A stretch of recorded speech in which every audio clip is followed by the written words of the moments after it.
नमस्कार बच्चों, वीडियो से डेली मंडी से मैं doctor Menka Yadav. EVS second class fourth social studies का चैप्टर 7 हम पढ़ रहे थे। अभी तक हम पढ़ चुके हैं नेचुरल रिसोर्सेज सॉइल में। हम पढ़ चुके हैं कि लेयर जो होती है सॉइल 4 प्रकार की होती है लेयर, और जो मिट्टी होती है मिट्टी के 6 प्रकार की मिट्टी होती है और वो जो 6 प्रकार की मिट्टी है उनमें अलग अलग चीज़ें उगती हैं और अलग अलग जगह हैं जहाँ पर ये पाई जाती है। ठीक है, अब उसी चीज़ को इसमें मानचित्र में दर्शाया गया है। ये भारत का मानचित्र है। यहाँ पर ये नॉर्थ है, north east west and south. ठीक है, इधर साउथ है। तो ये देखिए, इसको पढ़ते मानचित्र को कैसे पढ़ते हैं वो मैं आपको बताती हूँ। माउंटेन सोइल, इसका मतलब जहाँ पर भी ऐसा कलर है वही माउंटेन सोइल है। तो ये देखिए, यहाँ पर हिमालय पर्वत वगैरह होता है तो यहाँ पर ये माउंटेन सोइल है। ये भी पर्वतीय क्षेत्र है तो यहाँ पर भी माउंटेन सोइल है। ये हमारे देश का हिस्सा नहीं है इसलिए इनको खाली छोड़ा गया है। जैसे नेपाल, भूटान, बांग्लादेश ये अलग देश हैं तो इसलिए इनके बारे में नहीं बताया गया है। अलुवियल सॉइल, ये जो माउंटेन सॉइल है इसमें स्पाइसेस और एप्पल्स उगते हैं। अलुवियल सॉइल में उगता है राइस एंड व्हीट। तो ये देखिए, ये जो भाग है ये वाला तो हमारा कुछ हरियाणा, दिल्ली, यूपी, पंजाब ये हिस्से भी इसमें आ रहे हैं। तो इसमें क्या क्या उगता है? राइस उगता है, व्हीट उगता है। रेड सॉइल में उगती है मूंगफली। तो ये देखिए, रेड सॉइल ये है, यहाँ पर आप मूंगफली उगा सकते हैं। फिर आती है ब्लैक सॉइल में उगती है, ये देखिए, ये ब्लैकिश जो कलर है ये वाला, ये ब्लैक इस तरह से ये भी है। तो ये जो ब्लैक सॉइल है ये अच्छी होती है किसके लिए? Black soil is good for cotton यानी कपास और शुगर केन यानी गन्ने के लिए अच्छी होती है। फिर आती है लेटराइट सॉइल जो है वो अच्छी होती है कॉफ़ी और चाय के लिए। तो लेटराइट सॉइल ये देखिए थोड़ा सा वाइटिश भाग है। तो ये भाग कुछ ये पोर्शन ये तमिलनाडु आ गया, इधर ये कर्नाटका वगैरह हो गया, महाराष्ट्र हो गया। तो ये चाय यहाँ पर पैदा होती है। एरिड सॉइल ये देखिए, कुछ भाग यहाँ पर है, कुछ यहाँ पर है। तो एरिड सॉइल में हमारा क्या होता था? ग्रैम एंड मिलेट, चना और मिलेट यानी बाजरा। तो ज़्यादातर उत्पादन चना और बाजरा का यहाँ पर होता है, राजस्थान में। तो ये हम पढ़ चुके हैं डिफरेंट सॉइल्स के प्रकार के बारे में और भारत में कहाँ कहाँ पर मिलती हैं। अब आगे अंडरस्टैंडिंग का पोर्शन आता है। We now know about different types of soil. अब हमें विभिन्न प्रकार की मिट्टियों के बारे में पता है। Let us see how soil affects plants and animal life. तो आइए पढ़ते हैं कि सॉइल जो है वो प्लांट्स और एनिमल्स के जीवन को कैसे प्रभावित करती है, उसके बारे में पढ़ते हैं। लिविंग बींग्स डिपेंड डायरेक्टली और इनडायरेक्टली ऑन सॉइल।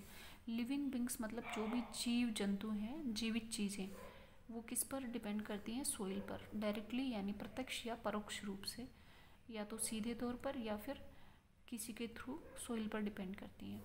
तो ये देखिए, एनिमल ईट प्लांट्स। एनिमल किसको खाते हैं? प्लांट्स को खाते हैं। जैसे बकरी है घास खाएगी, गाय घास खाएगी, इस तरह से। प्लांट्स ग्रो नेचुरली, प्लांट्स अपने आप बड़े होते हैं और उनको कौन खाता है? एनिमल्स खाते थे। ठीक है, तो ये मिट्टी है। सबसे पहले तो ये मिट्टी है। मिट्टी में क्या क्या उत्पन्न होता है? एक तो फूल, पेड़ पौधे, पत्ती, अनाज, ये सब उगता है। इनको कौन खाता है? ये फूल, पेड़ पौधे, पत्ती, इनको ये छोटे छोटे जीव जंतु खाते हैं। जैसे मच्छर, मक्खी हो गया, कीड़े मकोड़े, ये सब इनको खाते हैं। ठीक है, माइक्रो ऑर्गेनिजम्स और insects live in and on the soil. और ये जो छोटे छोटे सूक्ष्म जीव हैं ये धरती पर रहते हैं। ठीक है, या तो इसके अंदर या इसके ऊपर। For human beings soil is important as crops are grown on it.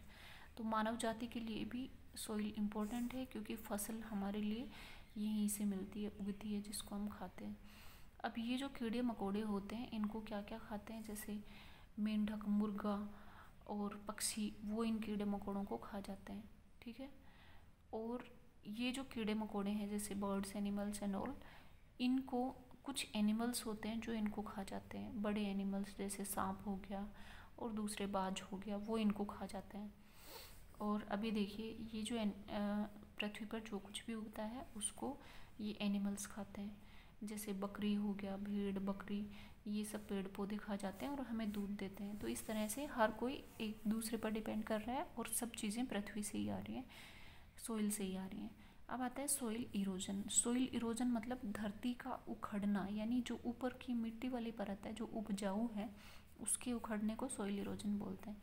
We learned how important soil is for plants and animal life. हमने सीखा कि मिट्टी जो है वो पौधे और जीवों के जीवन के लिए कितनी महत्वपूर्ण है। So we need to protect our soil from soil erosion. इसीलिए हमें सॉइल को सॉइल इरोजन से रोकना चाहिए।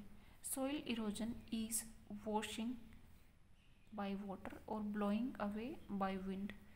तो सॉइल इरोजन क्या है? सॉइल इरोजन है पानी के साथ मिट्टी का बह जाना या फिर तेज हवा के साथ मिट्टी की ऊपरी परत का बह जाना ही सॉइल इरोजन कहलाता है।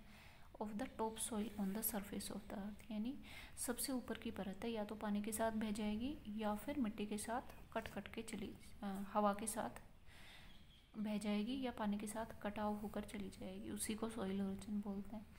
How can we preserve and protect soil? तो सॉइल को हम कैसे संरक्षित रख सकते हैं या रक्षा प्रोटेक्ट कर सकते हैं? तो ये इसके तरीके हैं। प्लांट मोर ट्रीज, ज़्यादा पौधे लगाइए। This is specially helpful in places where the soil is expose to wind and flowing water. आपको ज़्यादा पौधे लगाने हैं और ये विशेष रूप से महत्वपूर्ण है जहाँ पर सॉइल एक्सपोज की जाती है विंड एंड फ्लोइंग वाटर, यानी जहाँ पर पानी बह रहा है उस जगह पर ज़्यादा पौधे लगाइए। जहाँ पर तेज़ हवाएं चलती हैं वहाँ पर ज़्यादा पौधे लगाइए। Planting trees creates a speed breaker in the path of fast blowing wind. तेज़ हवा बहती है, अगर आप ज़्यादा पौधे लगाते हैं तो पौधों की वजह से हवा की गति धीमी हो जाती है। अक्रॉस फ्लैटलैंड्स, समतल भूमि के लिए जो हवा बहती है उसका स्पीड ब्रेकर की तरह काम करते हैं पौधे। These plants and trees can stop the wind from carrying the soil away. तो ये जो प्लांट्स और पौधे हैं जो आपने लगा दिए जहाँ पर तेज़ हवा बहती थी, वहाँ तेज़ हवा के साथ मिट्टी ले जाने का काम ये प्लांट पौधे रोक पाएंगे। स्टॉप कटिंग ट्रीज, पेड़ पौधों को काटना बंद कीजिए। Trees and plants keep soil in place where water flows swiftly. जहाँ पानी बहता है वहाँ पर पेड़ पौधे सॉइल को अपनी जगह सुरक्षित रखते हैं, क्योंकि पेड़ पौधे की जो जड़ें हैं वो मिट्टी को बांध कर रखते हैं। The soil gets caught in the roots of the bushes rather than being washed away. So जो मिट्टी है, कोट मतलब पकड़ी जाती है, रूट्स मतलब जड़ें, बसेज मतलब झाड़ियाँ। तो जो झाड़ियों की या पेड़ पौधों की जो जड़ें हैं वो मिट्टी को पकड़कर जकड़ कर रखती हैं जिससे कि वो पानी के साथ बह नहीं जाती है। वॉश्ड अवे मतलब पानी के साथ बह जाना। तो ये आपका सेकंड पार्ट है चैप्टर 7 EVS का। आगे का पोर्शन कल पढ़ाएंगे। Thank you.